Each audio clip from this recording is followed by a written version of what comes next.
Hey guys, tonight we're going to pull back the curtain on one of the most powerful dynasties in European history. You're probably familiar with the stories of Henry VIII's promiscuity or the sharp intellect of Elizabeth I. But sometimes history is obscured by glamorous tales. Have you ever wondered what truly shaped England's most brutal king? Could terrifying secrets from his own family have turned him into a tyrant? We will delve into a forgotten tragedy, a loss that has silently sowed an obsession for centuries. It is the death of 3 royal children that history itself seems unwilling to remember. A lavish funeral for one princess, a prince buried without a tombstone, and a life so brief it didn't even make it into official history. These deaths were not just personal tragedies. They are a chilling explanation for the obsession with succession that shaped Henry VIII's every decision, every conflict, and every marital tragedy. So, before you get comfortable, take a moment to like the video and subscribe, but only if you genuinely enjoy what I do here. Please comment below to let us know where you're watching from and what time it is there. It helps us connect with each other. Now, dim the lights, maybe turn on a fan for that soft background hum, and let's ease into tonight's journey together. When we think of the Tudor dynasty, our minds instantly conjure the image of Henry VIII with his 6 illustrious wives, or the brilliant splendor of Elizabeth I's reign. Yet hidden in the shadows of history is a far more tragic tale. 3 little angels, the children of Henry VII, and Elizabeth of York, who were born only to depart this life before they could leave their footprints on the velvet halls of the palace. These fragile lives, though they existed for only a fleeting moment, revealed to us how precarious the Tudor line truly was in the years of the 1490s to the early 16th century. Now, we will explore the journey of Henry VII, the king who laid the foundation for this dynasty, and review his 6 children with Elizabeth of York, among whom 3 precious seedlings, Elizabeth, Edmund, and Catherine, passed away too soon, so that we may understand why the Tudor throne was often rocked by the pressures of birth and death. Henry VII officially married Elizabeth of York in January, in the year 1486, bringing to a close the prolonged civil war between the Lancastrian and Yorkist branches. Less than 8 months later, in September in the year 1486, Prince Arthur cried his first cry, named for the legendary King Arthur, to affirm the unity and enduring strength of the new dynasty. That event brought radiant hope, yet it also sparked a constant anxiety, for disease and illness always lurked in the damp, ancient palace chambers. Over the following 16 years, Elizabeth of York gave birth to 6 more children. Princess Margaret, born in November, in the year 1489, named for her grandmother, Duchess Margaret Beaufort. Prince Henry, born in June in the year 1491, named for his father to emphasize the continuity of the bloodline. Princess Elizabeth, born in July in the year 1492, a comfort after the hardships of childbirth. Princess Mary, born in March in the year 1496, named for the Virgin Mary in the hope of divine protection. Prince Edmund, born in February in the year 1499, named for his grandfather Edmund Tudor, Earl of Richmond. Princess Catherine, born in February in the year 1503, possibly named for Princess Catherine of York, or for her sister-in-law Catherine of Aragon, or perhaps for both. Although rumours once circulated of a Prince Edward, in truth that was merely a misunderstanding of Edmund's name. Ironically, 3 of these 6 children, Princess Elizabeth, Prince Edmund, and Princess Catherine, could not survive infancy. They departed this world in the arms of the royal nursery nurses before they could ever step from their wooden cradles or leave their mark on the palace gates. Saddest of all, their deaths occurred in the exact order of their births. First Princess Elizabeth, the 4th daughter, then Prince Edmund, and finally Princess Catherine. And now, let us explore the first ill-fated child of King Henry VII, the monarch who founded the Tudor dynasty and was also the father of Henry VIII, namely Princess Elizabeth. Princess Elizabeth was the 4th child of King Henry VII and Queen Elizabeth of York. She was conceived only 3 months after Prince Henry, her 3rd sibling, was born, making the two nearly the same age, with less than a year between them. On the night of the 2nd of July in the year 1492, at Sheen Palace, later renamed Richmond Palace, the clear cry of baby Elizabeth echoed through the warm chamber, ushering in a new chapter of hope for the fledgling Tudor dynasty. Immediately after her birth, Princess Elizabeth was moved to the royal nursery, where her sister Princess Margaret and brother Prince Henry were already in residence. There she was entrusted to a nurse named Cecily Burbage, who received £10 a year and attended her day and night with devoted care. Alongside Cecily, a team of attendants and maids created a tranquil little world in which children's laughter blended with soft lullabies, echoing through the cool, stone-flagged corridors.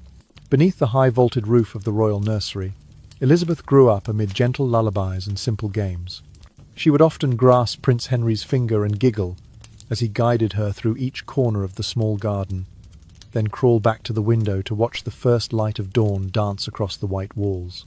Occasionally, Princess Margaret would sit beside her and recount stories of the rose gardens in their grandmother Duchess Margaret Beaufort's abbey, allowing Elizabeth to imagine a vast world beyond the cold fortress walls. But that joy was not to last. On the 14th of September, in the year 1495, just after her third birthday, Elizabeth suddenly fell ill at Eltham Palace. There is no record of any lingering illness, only a swift malady that claimed the fragile life.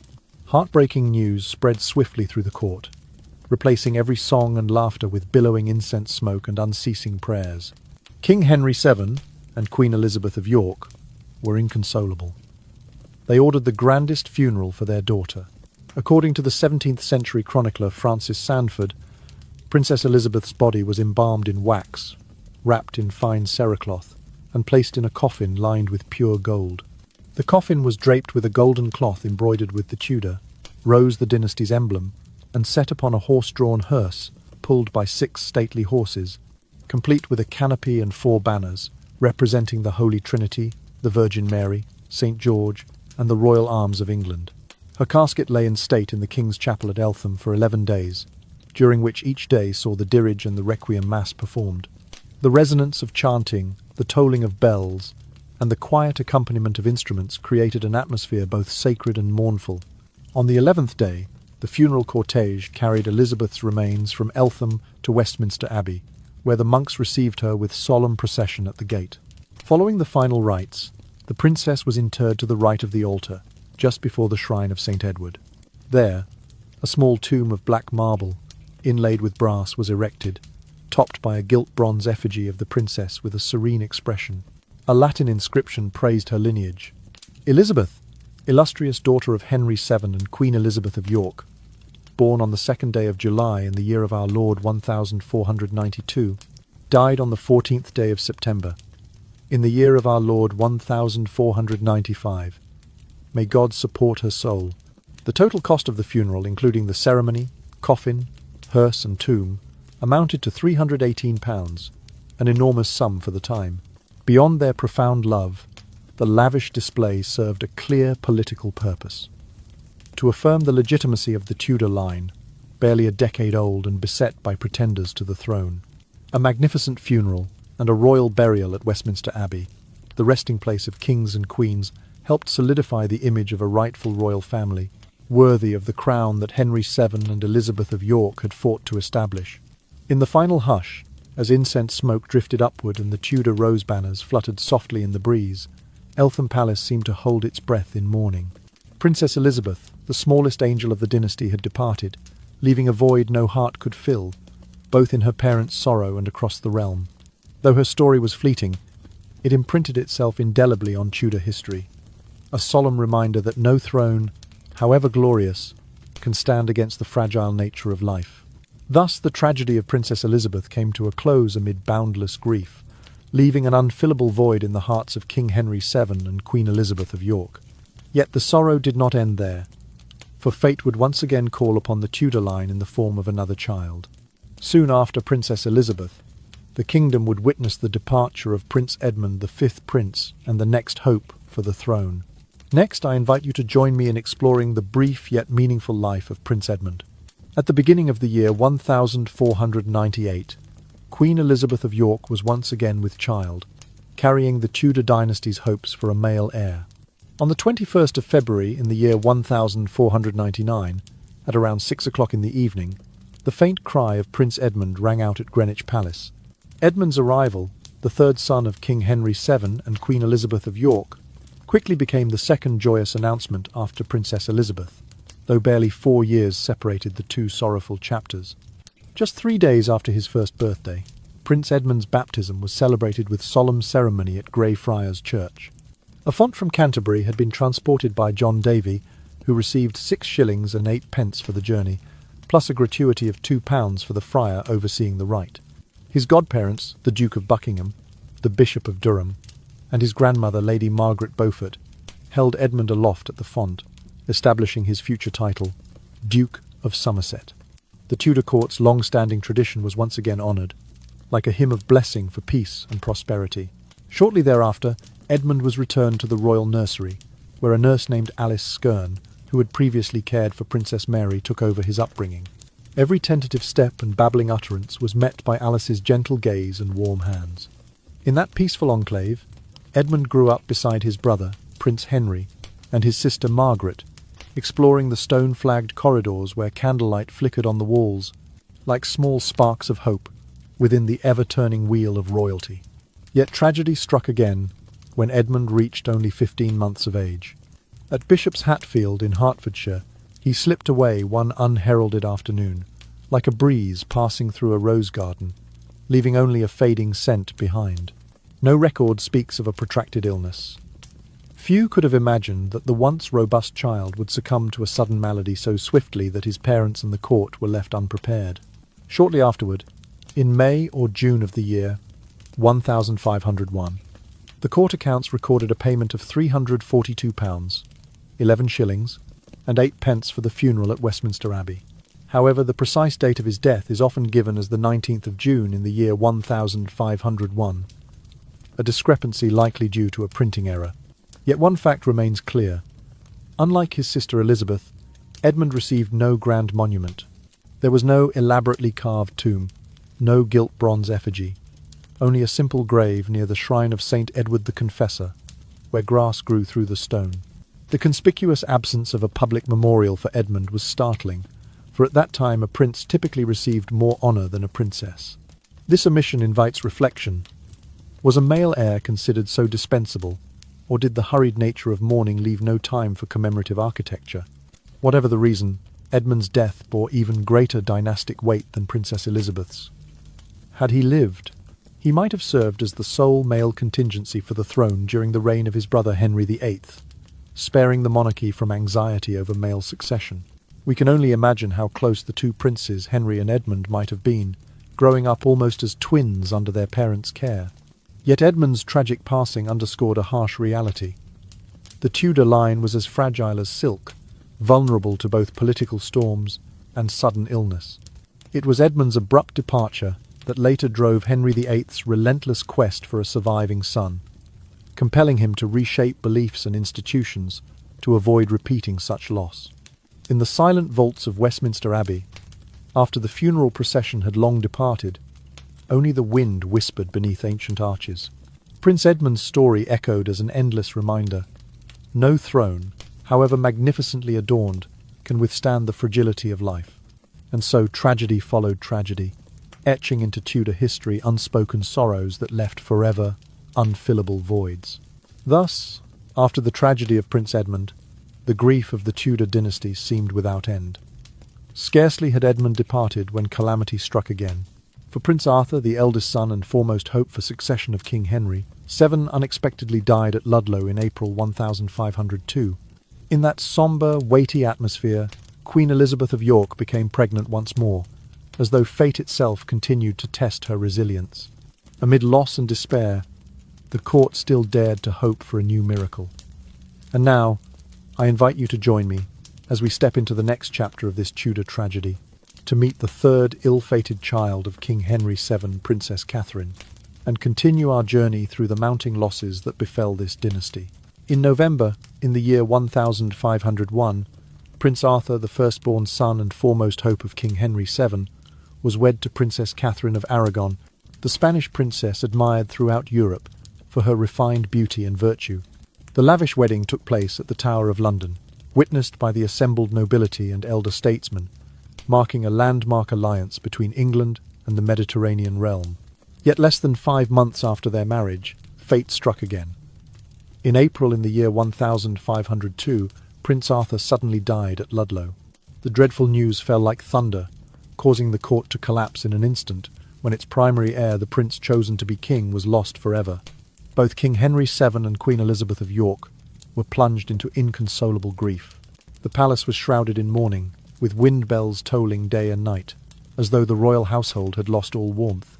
Amid this anguish, Queen Elizabeth, with steadfast courage, gripped her husband's hand and whispered that they were still young and could welcome new miracles. Those words shone like a single candle in the darkness, renewing hope in both monarchs that the Tudor line would not be easily extinguished.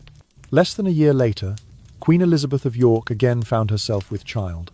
By early in the year 1503, she retired to the maternity suite at the Tower of London, a building once known for its grandeur, now transformed into a chamber draped in silken canopies, velvet blankets, and the faint aroma of incense. Each heartbeat of the life within her womb became a bridge between past sorrow and future promise, stirring gentle hope in those who had endured such suffering.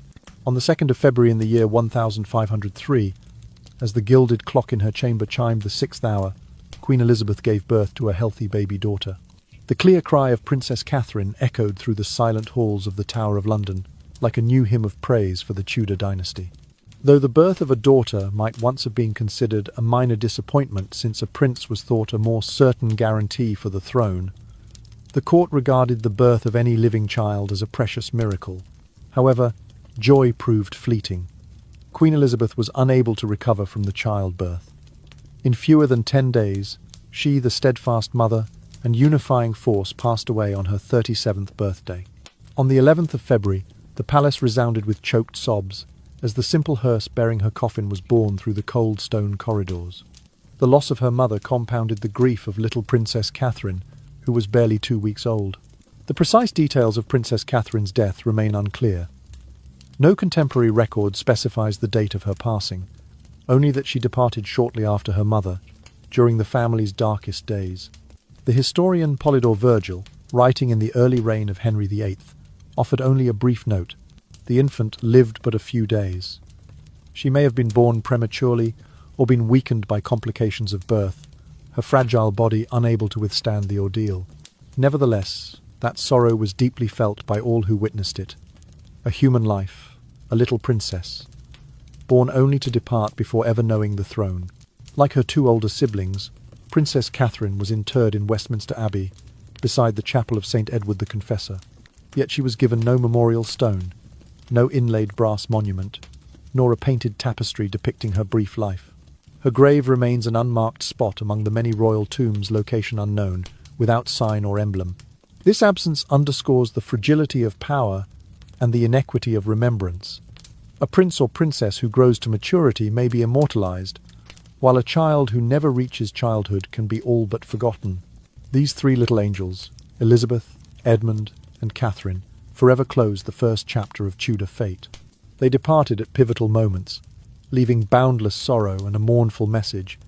No throne, no matter how splendid, can fully shelter the fragile flame of life. Their passing proved to the Tudor court that military might and diplomacy alone do not determine a kingdom's destiny. Human life itself is a decisive factor.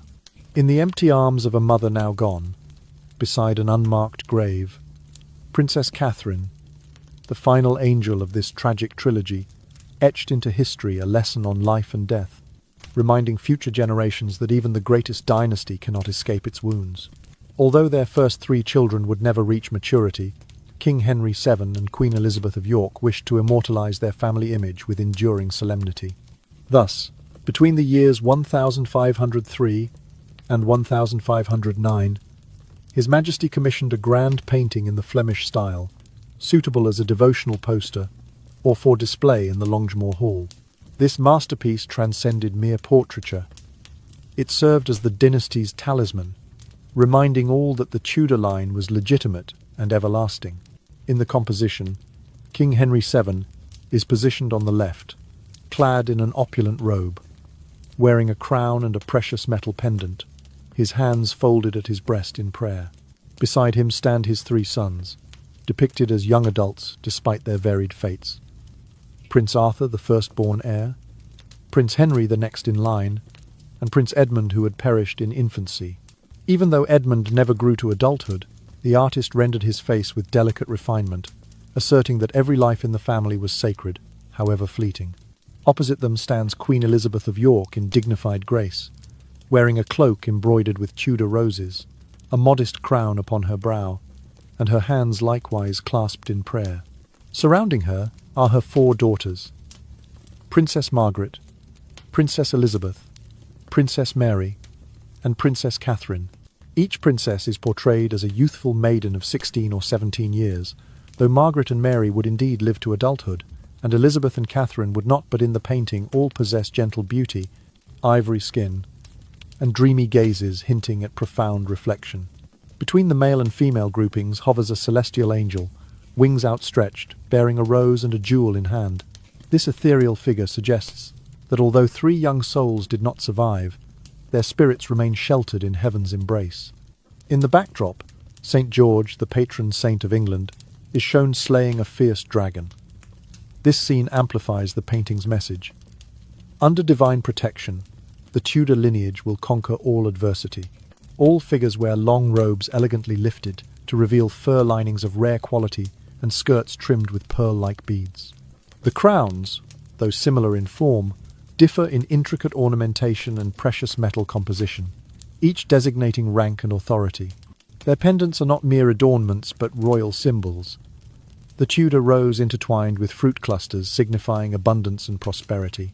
Executed in oil on linen, the painting's palette is composed of warm browns, deep blues of the cloaks, golden highlights, and milky whites of flesh, harmonious without harshness, inducing a serene, almost drowsy state in the viewer. Light descends from above, illuminating the faces and crowns, while casting soft shadows throughout, evoking sanctity. Though King Henry VII was renowned as a cautious, calculating man with a love of wealth, this painting reveals a heart capable of deep affection. He sought not only to display power, but also to memorialize the lost Elizabeth, Edmund, and Catherine through their luminous portrayals. For the viewer, the artwork is a poignant reminder of love and loss. What Henry VII and Elizabeth of York sacrificed to uphold the throne, and the silent martyrdom of their little angels. This work may also hint at why Prince Henry the Future, Henry VIII, so desperately yearned for a legitimate son of his own. Gazing upon the painting, the young prince's compassion and resolve would have been galvanized by the vision of his departed siblings and the sorrow etched upon his parents' faces. In his half-dreams and weary breaths after days of warfare, Henry VIII surely contemplated his duty to continue the line and his hope for a child whose life would endure, unlike his 3 ill-fated brothers and sister. Thus, the Flemish family portrait is not merely an artistic creation, but a tragic anthem, a reminder that, however splendid power may be, however secure the crown, life remains precarious at history's threshold. Amid the soft clinking of goblets and the hushed breaths of night, the image of the 7 Tudor members, 4 survivors, and 3 lost endures, teaching us that memory and love are the only immortal miracles. The successive deaths of 3 infant princes and princesses left an indelible mark on Prince Henry's mind, he who would later become Henry VIII, a haunting obsession. From earliest childhood, Henry heard tales of his siblings' fragility: Princess Elizabeth's grand funeral without a memorial stone, Prince Edmund's unmarked fate, and Princess Catherine's silent departure with no recorded date of death. Each story tightened his heart as he imagined the palace cloaked in mourning, incense smoke swirling, requiem music echoing through the chapel. Witnessing Princess Elizabeth's lavish funeral, every ritual stage, orchestrated to broadcast legitimacy and bolster royal authority, only to find no monument for Edmund or Catherine, Henry gradually perceived power's cruel irony. Solemn ceremony can conceal pain, but never banish it. The boy wondered, if even his own life could not guarantee his siblings' survival, how secure was the throne? That question pierced him like a dagger, igniting a fierce desire for a son, a true heir, not merely a symbol. As he matured and entered marriage, Henry VIII carried that burden into every negotiation with Catherine of Aragon. Each time the Queen became pregnant, he stood in anxious anticipation, only to be repeatedly disappointed by daughters or infants who did not survive the first month. His anguish deepened whenever he gazed upon the Flemish family portrait his father had commissioned, the spectres of his 3 lost siblings standing beside their parents, hands folded in prayer. The painting spoke without words. The Tudor line was so fragile that 3 blossoms had already wilted, and without a surviving son, history might repeat itself. By the time of his marriage to Anne Boleyn, the pressure to produce a male heir had become a political obsession. Henry's longing for continuity merged with a determination to prove to Europe that the English crown, independent of the Roman Church, was more secure. His break with the papacy and establishment of the Church of England, though driven by political and financial motives, were profoundly shaped by his fear of dynastic collapse. He believed no authority was more sacred than a father's right to a son heir. Replacing his wife became the sole method to seek a surviving prince, and he did so unhesitatingly, despite the catastrophic cost to his reputation and religious stability. From a psychological perspective, the losses of his youth activated in Henry VIII a desperate hunger for restitution, to conjure a miracle that would redeem his 3 departed siblings, and to repay his parents' endless tears. Simultaneously, the dread of a broken succession fueled his willingness to protect his own power by any means necessary. He became resolute, even ruthless in every decree to avoid repeating his father's tragedy. When contemplating the Flemish family portrait, Henry VIII surely recognized how tenuous the Tudor line had been. The 3 youthful faces, so pure yet vanished, hovered like ghosts, reminding him that power is no cloak against wounds. This realization propelled him to eliminate every latent threat to succession, from schism with Rome to the execution of a queen and the overturning of ancient precedents. Each political maneuver, seemingly strategic, sprang from a deep-seated fear that a crown cannot endure without an heir. In the king's drowsy dreams, the images of his 3 little siblings persisted, small angels extinguished at life's threshold, a warning to anyone who dreamed of an eternal monarchy. And Henry VIII, in the weary half-sleep at day's end, must have imagined that only a robust, legitimate son could grant him the peace to sleep, freeing him from the terror of once again seeing the Tudor line consumed by fate's merciless flame. Throughout the 15th to the 16th century, the English throne was constantly imperiled from many directions, foreign invaders at the gates, and civil strife within its walls. But an even more insidious threat lurked in the shadows, the dark forces of pretenders like Perkin Warbeck, who claimed to be the son of Edward IV. Confronted with these dangers, King Henry VII did not hesitate to employ every measure to affirm the Tudor dynasty's legitimacy, including lavish funeral rites for its youngest members. The embalming rituals where the royal child was treated with wax, swathed in cerecloth, and laid in a coffin lined with gold, were more than mere mortuary customs. They conveyed a clear political message. Though still tender shoots, the Tudors were entitled to be honoured as monarchs. The triumphal funeral procession, with its square banners emblazoned with the royal arms, gilded canopy, and 6 horses drawing the hearse, created an awe-inspiring spectacle of power. Burying Princess Elizabeth at Westminster Abbey, the traditional resting place of English kings, reinforced the same sentiment.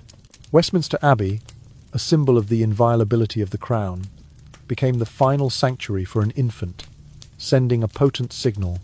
The Tudor line was inseparable from the traditions and rituals of monarchy, unshakable by any challenger. But funeral pomp alone was not enough. Henry VII also commissioned a grand family portrait in the Flemish style, depicting father, mother, and all 7 children, including the 3 little angels who had passed side by side in prayer. This masterpiece served not only to adorn the Longimore Hall, but also as a propaganda tool, demonstrating that royal authority was underpinned by faith and art, thereby discouraging any doubts about its rightful rule. Memorial services and commemorative anniversaries were also held with solemn grandeur in the King's Chapel, featuring the dirige and requiem masses over several days. The chanting, bell tolls, and wafting incense created an environment both sacred and politically potent, dispelling rumours and thwarting the plots of potential enemies. By candlelight and in the hushed breaths of the court, every ritual from the funeral cortege, winding along stone corridors to the placement of coffins beneath the statue of St. Edward the Confessor, was meticulously staged so that nobles and commoners alike would understand. The Tudor reign was not merely a new regime, but a destiny ordained by heaven. Henry VII skillfully employed Roman Catholic devotions, celebrating the saints and harnessing the church's imagery to reinforce his authority. He did not shy away from using religious ceremony as a political strategy, cautioning any who dared challenge the throne. Simultaneously, art and architecture were marshalled to support the dynasty. VIII Palace was renovated with additional chapels and monuments, so that every garden, corner and corridor bore witness to Tudor permanence, and every visitor would sense the power and prosperity of a new dynasty. Gradually, these rituals became emblems of power. The populace beheld the splendid processions, heard the royal presence echo through the abbey, and reassured themselves that the court was unbreakable. Rumours of pretenders like Perkin Warbeck diminished, for all believed the Tudor family was under God's and history's protection. To the European nobility, these ceremonies also affirmed the English crown now possessed a clear lineage and solemn rights, ready for dynastic marriages or diplomatic alliances on equal terms. Henry VII used mourning and celebration as soft weapons, commanding respect across the continent. Of course, no measure could entirely erase personal grief. Looking upon the row of princesses' graves or the family portrait that kept the memory of the 3 lost infants alive, Henry VII must have felt a quiet pang. The throne is fragile, human life is fragile, and even a dynasty's survival depended on rituals, mourning, and art. When night fell, and the palace lay silent, with only the incense's dying embers, one realized, however majestic monarchy may seem, it relies on faith and memory. And thanks to these solemn rituals, the Tudor dynasty etched its name into history, unblurred amid the tumultuous currents of English kingship. Throughout this narrative, we observe that the Tudor dynasty had scarcely been established for 2 decades, before enduring its 3 most heart-rending losses, 3 little angels slipping away within the embrace of their own family. This series of tragedies reminds us of how fragile both power and life can be, even for those sheltered within opulent palace walls. King Henry VII's refusal to let Edmund and Catherine be forgotten, enshrining their images in that grand Flemish portrait, despite the absence of tombstones, reveals his understanding that remembrance itself can keep a life alive in the five and the five-and, heart of a lineage. At the same time, Prince Henry, who would later become Henry VIII, witnessed those funerals and studied the faces of his lost siblings in the family painting. He bore a monumental historical responsibility to rule the kingdom and to ensure that the Tudor bloodline would not be severed. Those early life tragedies etched themselves deeply into his psyche, shaping his future reign in profound ways. He would stop at nothing to preserve the lineage, even if it meant clashing with the church or condemning his own wife. From the moment Henry observed the grand procession for Princess Elizabeth, he understood that ceremony could mask sorrow, but never dispel it. Each funeral rite he saw the waxen embalming, the gold-lined coffin, the banners fluttering beneath cathedral arches taught him that power demands spectacle. Yet spectacle cannot fill the void left by a single small life. When the hour came for Edmund's brief burial, Henry watched as his parents spent £342, 11 shillings, and 8 pence to inter the little prince at Westminster Abbey, and he noted that despite the expense, no ornate memorial rose to mark the spot. And when Princess Catherine took her fleeting breath, he felt a profound emptiness at her unmarked grave beside St. Edward's shrine. These losses, occurring in the order of their births, as if fate itself had arranged it, imparted on young Henry a sense of urgency. If those children could vanish before reaching maturity, his own place in history might be similarly precarious. Growing up, Henry's education was interwoven with these sombre lessons. Tutors read him tales of legacy and the divine right of kings, but also of human frailty and mortality. In the hushed glow of candlelight, he would gaze at the Flemish family portrait commissioned by his father between 1503 and 1509, studying the angelic countenances of children who never grew to adulthood. There, standing between his parents, were his 3 lost siblings, each painted as a graceful adolescent, hands clasped in prayer. Henry knew that the portrait did more than glorify his bloodline. It immortalized lives that the grave had claimed too soon. It was a silent declaration. These children were as royal as any king, and their memory must endure. As he moved into manhood and entered the royal marriage bed, Henry carried that silent vow. With Catherine of Aragon, every pregnancy became a test of destiny. He prayed nightly, pacing the corridors of Richmond Palace, hoping the next cry he heard would be a male heir's. Each time he saw Catherine's rounded belly, He felt the weight of Tudor survival upon his shoulders. When another daughter was born, or when an infant died before his first Candlemas, Henry's heart ached not only for his wife's sorrow, but also for the precarious future of his realm. He recalled how his grandfather Henry VII had staged lavish funerals and tomb placements to assert legitimacy, and he knew that if he could not secure a son, he would be forced to confront the spectre of dynastic collapse, a fear that would drive him to radical measures. Henry's eventual break with the Roman Church and establishment of the Church of England had many political and financial motivations, but at its core lay his profound need to guarantee succession. He believed, with almost religious fervour, that no institution could match the sanctity of a father's right to a son heir. By divorcing Catherine and marrying Anne Boleyn, he sought that miracle child who would bind the Tudor line together. When Anne's daughters were born and Anne herself fell victim to court intrigue, Henry's actions grew ever more desperate, executing queens, rewriting canon law, and suppressing dissent. Each step, though cloaked in the language of statecraft, was fueled by the same dread that had stalked him since infancy. The dread that without a living male heir, the Tudor legacy might once again be swept away. In the quiet depths of his later years, when Henry confronted his own mortality, he must have remembered those three little angels over and over. He who had once been a robust young prince grew corpulent and infirm, but still he obsessed over his sole surviving son, Edward, later Edward VI, urging him to ensure the crown's continuity. He built grand chapels and endowed intercessory masses, yet none could fill the emptiness carved by Elizabeth, Edmund, and Catherine's premature passings. The court whispered that the king's melancholy was born of these early wounds, that his fear of dynastic extinction drove his moral rigidity and merciless decrees. Thus, the Tudor story teaches us that the mightiest throne can dwell atop the most fragile foundation, human life itself. The memory of three infant deaths shaped a prince into a king both mighty and tragic, whose greatest battles were waged not on distant fields, but within his own heart. In the twilight hush of Hampton Court, beneath the glow of medieval vaults, one can almost hear the faint echo of small voices. Voices that, though silenced by time, speak still of the impermanence at the core of power.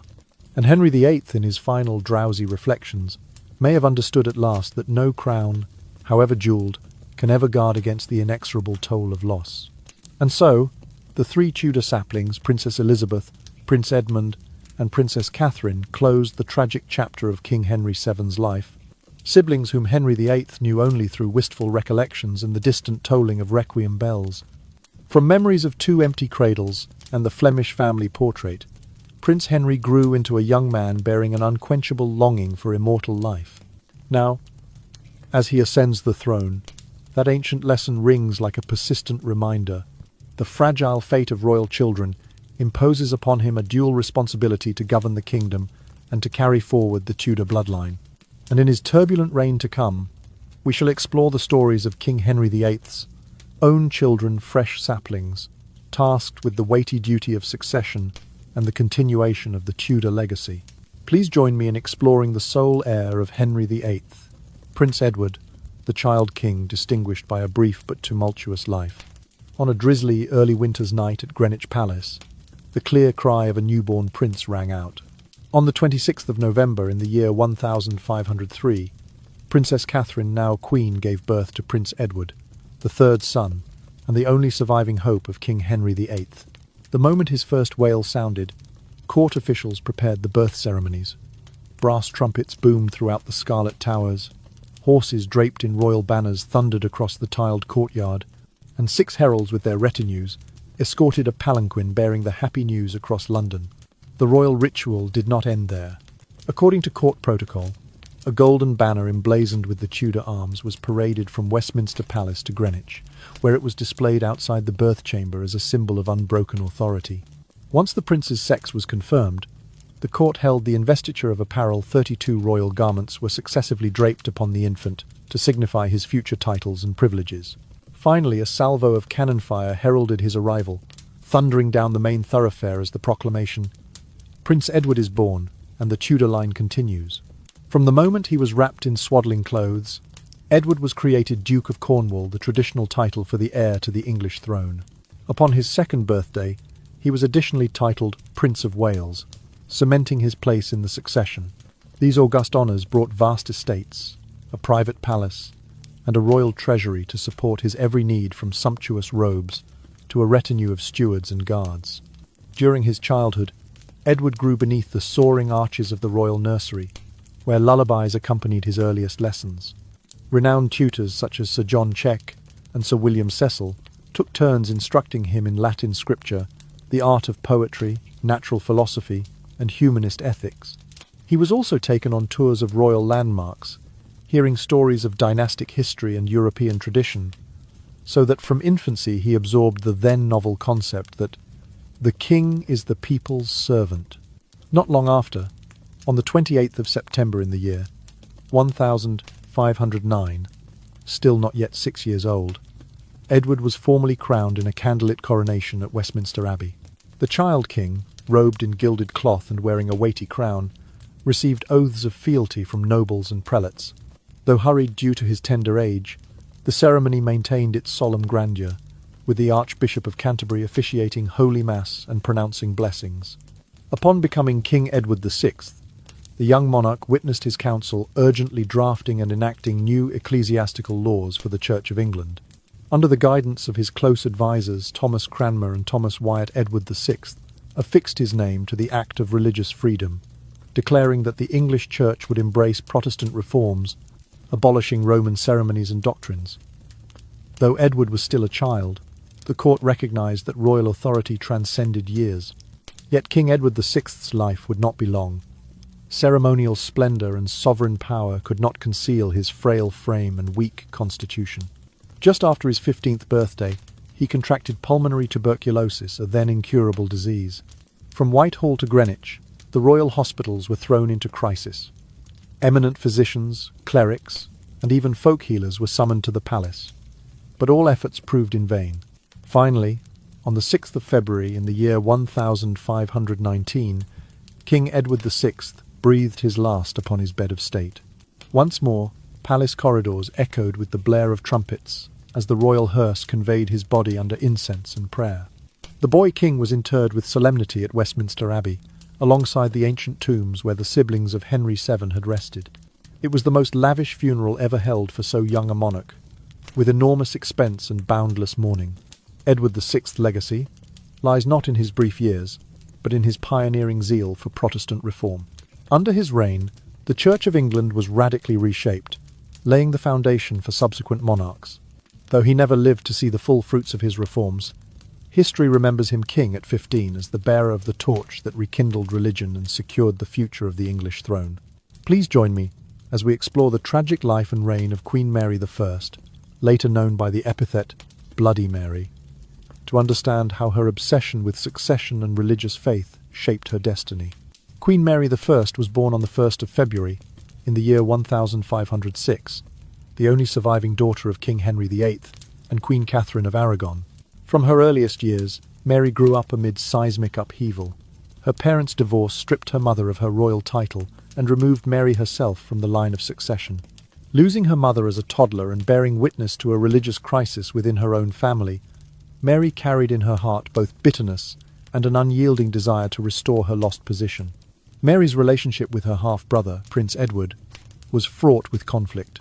Edward was at once the living testament to their mother's honour, and the one who dashed Mary's hopes of inheriting the throne when he assumed kingship as a child. When Edward VI began to implement Protestant reforms, Mary felt profoundly betrayed, and her steadfast loyalty to Roman Catholicism became her very creed. It was said at court that each time she heard of Edward's injunctions against Roman rights, Mary wept and vowed to repay the Church of Rome in blood when she ascended the throne.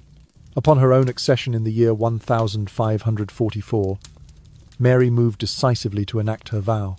Though her reign lasted fewer than 5 years, Mary I swiftly restored papal allegiance, reinstated Catholic ceremonies, and launched a purge of heretics. Hundreds clergy of the Reformed Church, scholars who supported the reforms, and nobles who remained loyal to Edward were condemned to the stake in the name of religious purity.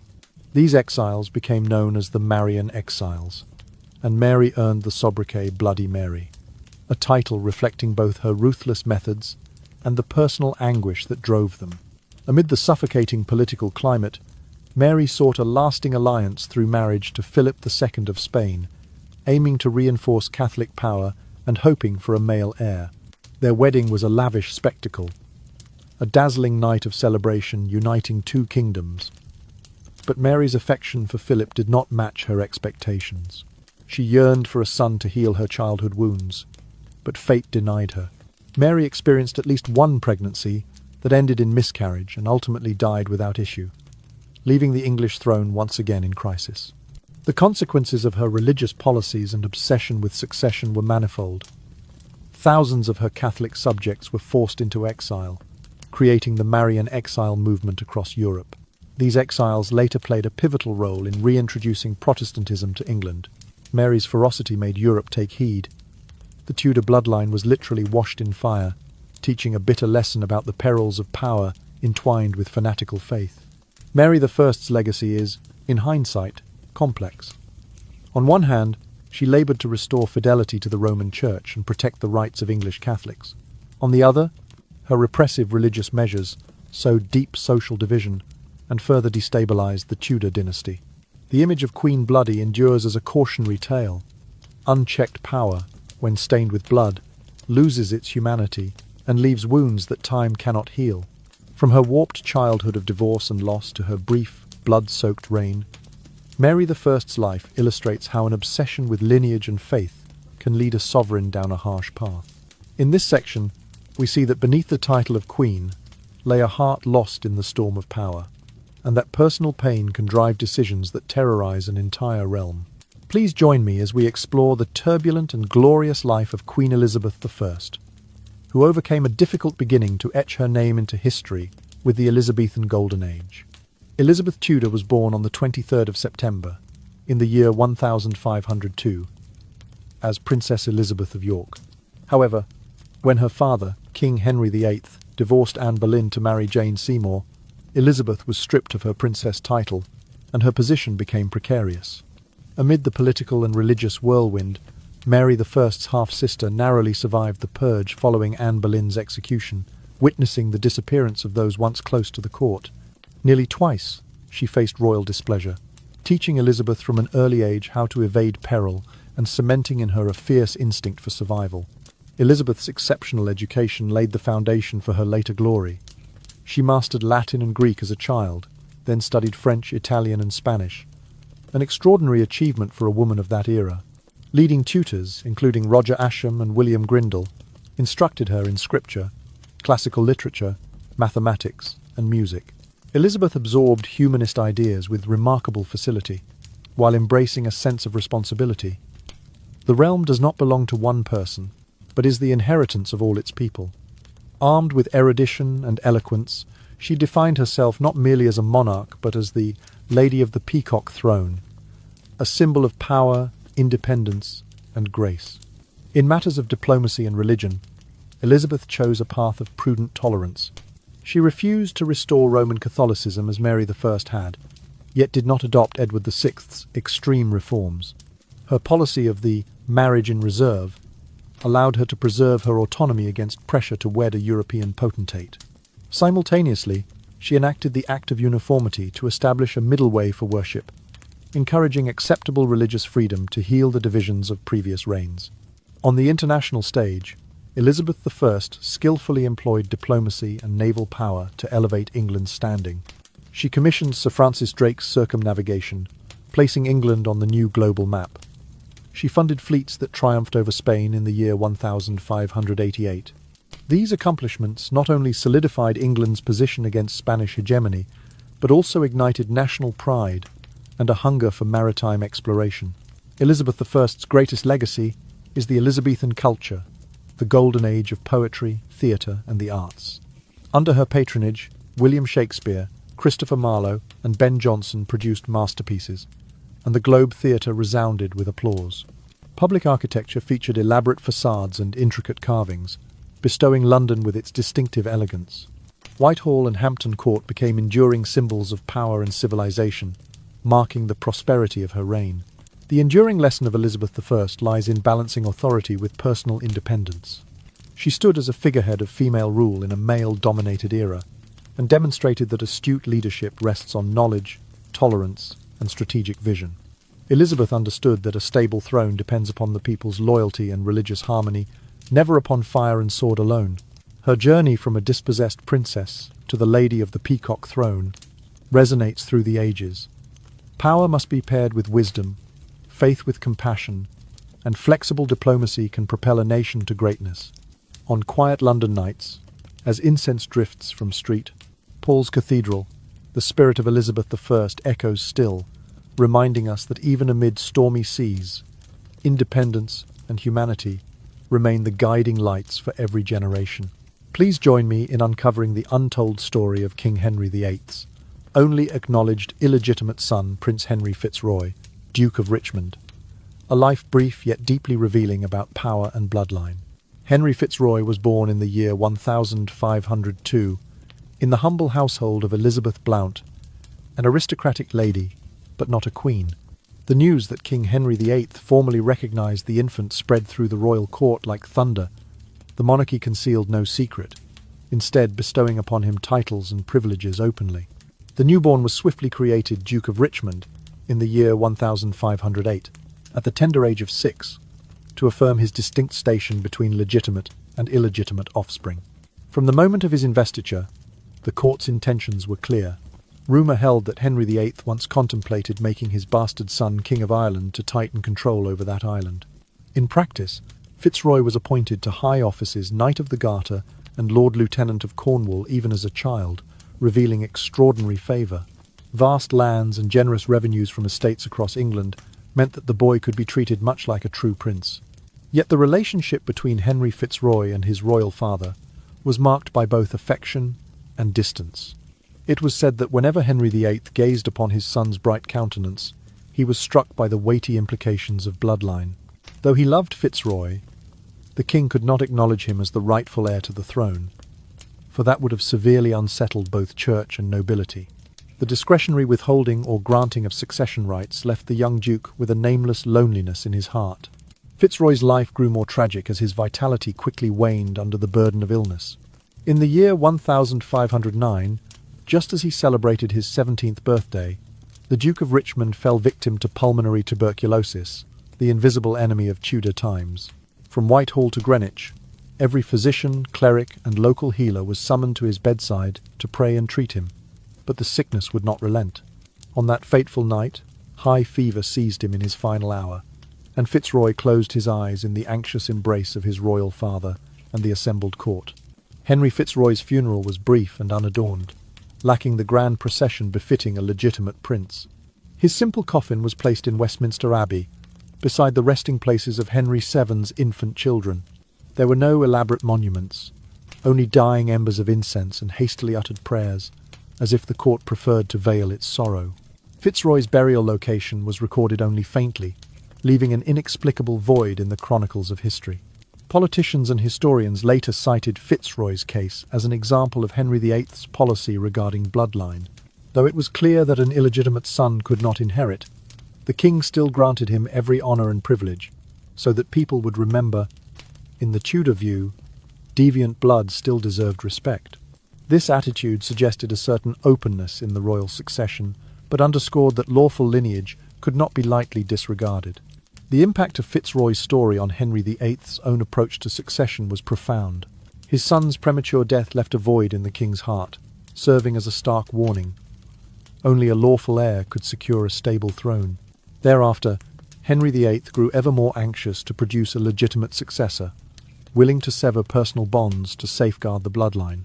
In his great divorces and subsequent marriages, he consistently placed the demand for a surviving prince above all else, ready to sacrifice personal happiness to prevent a recurrence of such tragic loss. The tale of Prince Henry Fitzroy, Duke of Richmond, stands as testament to Henry VIII's relentless ambition and inner turmoil. A son born outside wedlock yet cherished and honoured, suddenly gone, leaving a wound of regret. Fitzroy's brief journey helped shape the king's uncompromising succession policies and etched into history the lesson that even acknowledgement cannot render a bloodline immune to its fragile fate. Please join me as we delve into the most painful mysteries of the Tudor court, the series of failed pregnancies and unnamed infants lost in an instant, to understand how the recurring spectre of life and death haunted the families of Henry VII and Henry VIII. Under both King Henry VII and his successor Henry VIII, the court recorded at least 4 pregnancies ending in miscarriage or stillbirth. The first, an unnamed princess who died in utero. The second and third, similar tragedies of frail fetuses arriving silent. And the fourth, when Princess Elizabeth of York herself endured a perilous birth that could not preserve the child. Childbearing in Tudor times was fraught with peril, as disease and primitive obstetrics meant that at least 1/3 of royal women experienced such heartbreak. Although these little angels existed only on paper, the court nonetheless held miniature funeral rites for each. The tiny remains were loosely wrapped in ivory white linen and placed in small wooden coffins, adorned with pale pink or blue ribbons according to presumed sex. The private chapel hosted brief vigil services, where bishops and royal nurses read prayers for the pure souls. Slender wooden markers inscribed, "Unnamed Princess, born date, died date," stood beside each coffin, affirming that every child merited remembrance.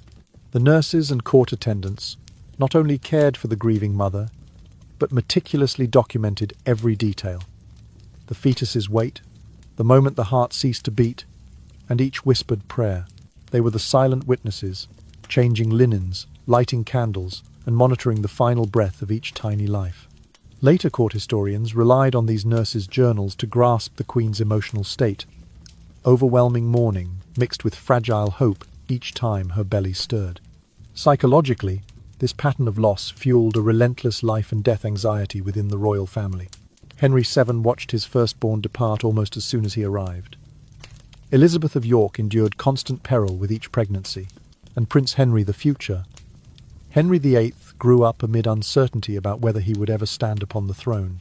No matter how strong the Queen appeared, she too was terror-stricken, confiding in chaplains about heavenly protection and wondering why such pure spirits vanished. Each miscarriage and stillbirth did more than wound hearts, it shaped court health policy and ritual.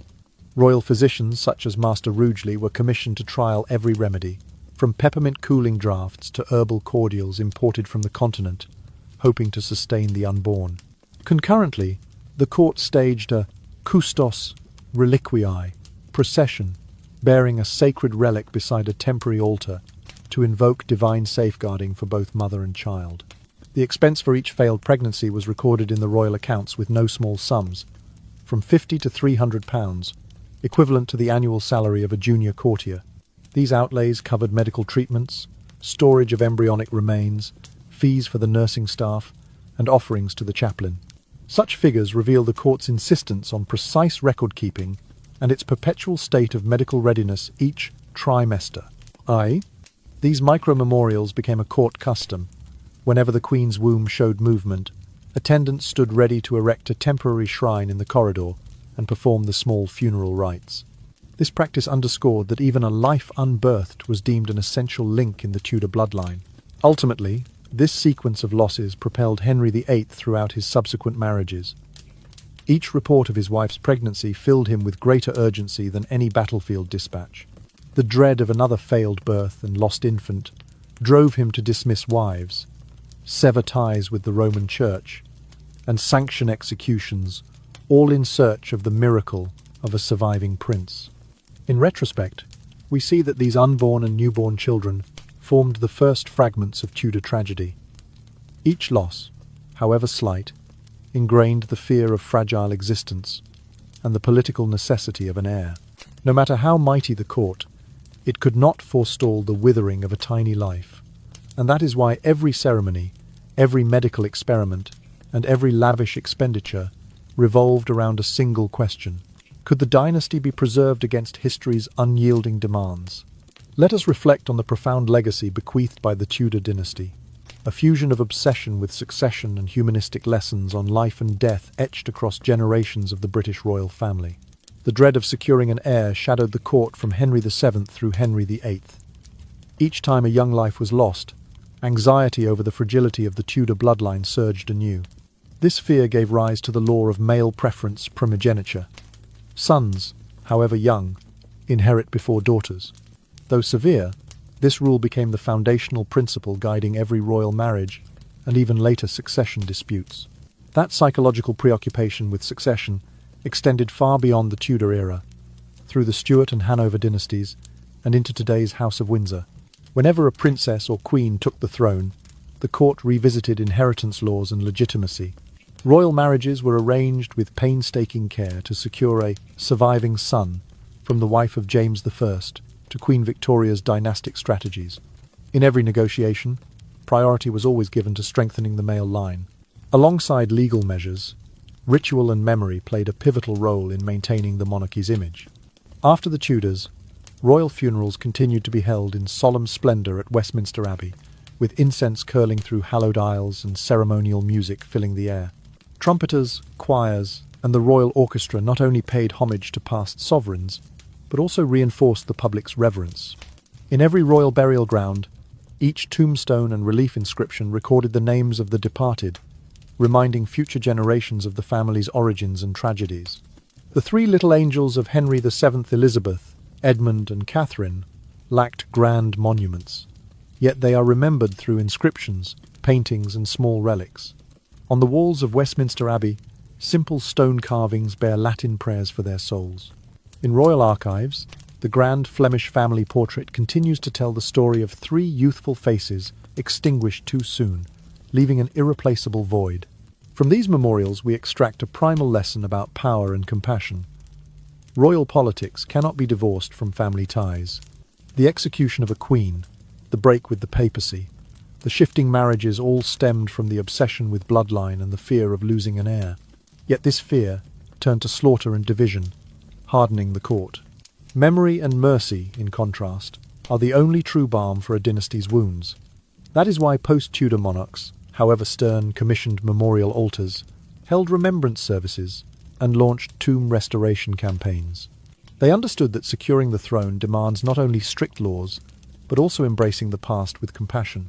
When night falls and moonlight drifts over Westminster's spire, the image of all 7 Tudors, 4 who survived and 3 who perished, remains vivid in the national memory.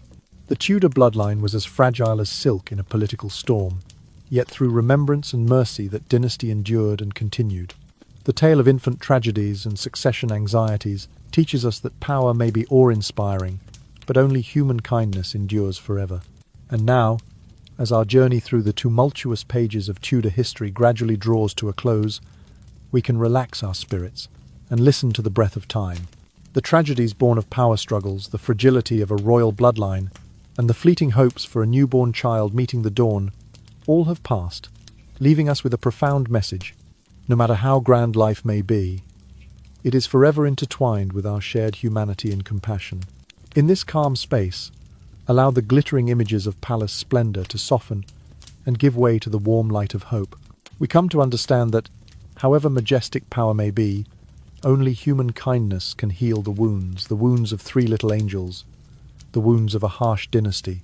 From the stories of Henry VII, Henry VIII, and their tear-stained children, we learn that memory and mercy are the guiding lamps that illuminate even the darkest paths. So before we bring today's tale to a close, take a deep breath and exhale slowly, letting go of all burdens and anxieties. Let the tolling of Westminster's bells, the faint scent of court incense, and those Latin prayers drift through your mind like a gentle breeze through leaves, carrying peace into every corner of your heart. The message we carry forward is not merely the history of one dynasty, but a timeless value. Power is not meant to divide, but to protect, and bloodline is not meant to separate, but to unite. This is the spiritual gift the Tudor forebears bequeath to us, a reminder that, however resplendent a monarchy may stand, empathy and humanity are its most enduring foundations.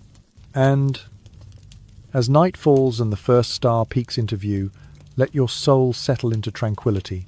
I wish you a truly restful sleep, filled with gentle dreams where the 3 little Tudor angels cradle you in the soft melodies of the past.